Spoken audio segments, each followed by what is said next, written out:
Le secret du rocher noir par Joey Todd Stanton, aux éditions École des loisirs.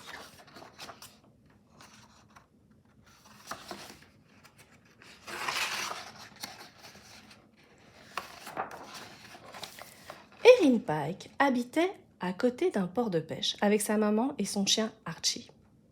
Elle rêvait de sortir en mer, mais c'était trop dangereux à cause de...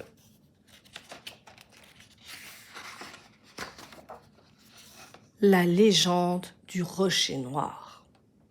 Tous les pêcheurs avaient une histoire terrifiante à raconter.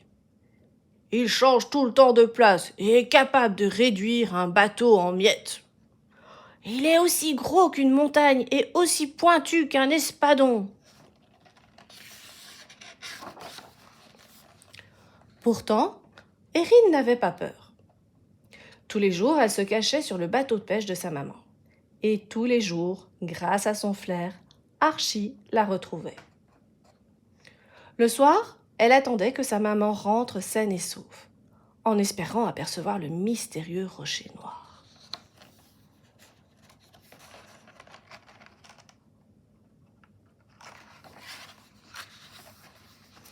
Un matin, Erin imagina un plan pour tromper le flair d'Archie. Sa maman était très occupée et ne remarqua pas qu'Erin était à bord.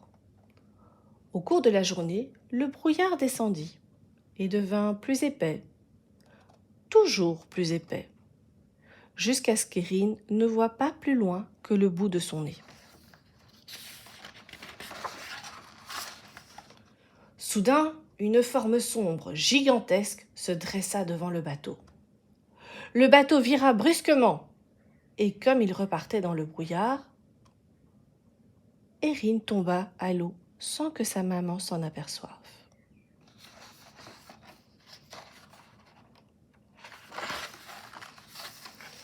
Erin nagea de toutes ses forces pour remonter à la surface, mais plus elle luttait, plus elle coulait, coulait, jusqu'à ce qu'elle se retrouve dans l'obscurité la plus totale. Alors un grondement sourd et menaçant retentit autour d'elle.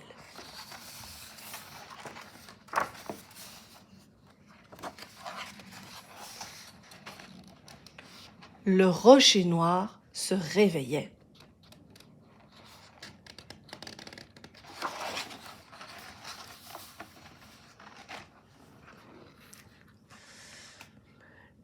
Il la ramena à la surface et Erin découvrit que ce n'était pas un rocher ordinaire.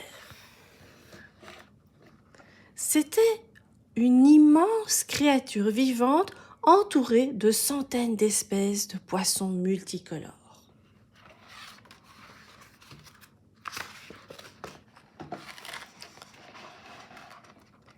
C'était si beau qu'Erin replongea dans l'eau pour admirer les méduses scintillantes et translucides, d'énormes carpes koi à moustache et des lottes qui éclairaient autant que sa lampe de chevet.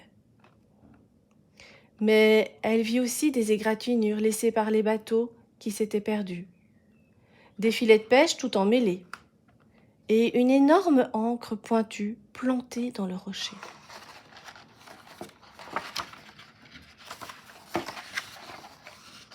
Erin comprit qu'il fallait dévoiler à tout le monde le secret du rocher noir. Elle attrapa une canne à pêche tombée à l'eau, retira l'hameçon et, à la place, attacha des algues aux couleurs éclatantes.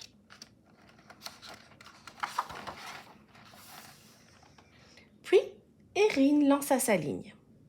Les poissons suivirent les algues et le rocher noir suivit gaiement les poissons jusqu'au rivage.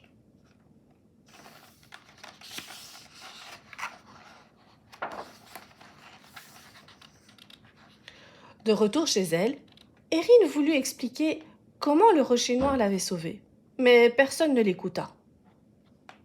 Un peu plus tard, ce soir-là, elle entendit des adultes comploter. Ils voulaient détruire le rocher noir, car ils le prenaient pour un monstre. Erin devait passer à l'action.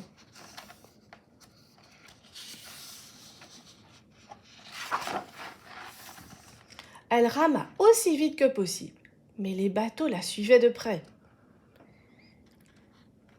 Ils étaient armés de pinces et de marteaux-piqueurs, capables de démolir le rocher morceau par morceau.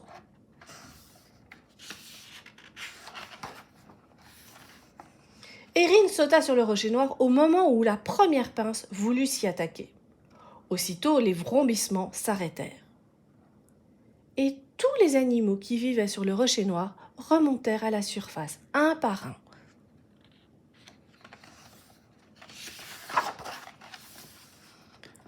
Au clair de lune, la mer s'illumina. Les pêcheurs n'avaient jamais rien vu d'aussi beau. Ils comprirent alors qu'ils s'étaient trompés. Le rocher noir n'était pas un monstre, c'était le refuge de tous ces animaux extraordinaires.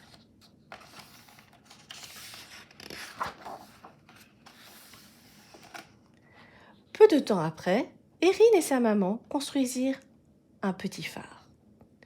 Le rocher noir et tous les animaux furent ainsi protégés des dangers pour toujours.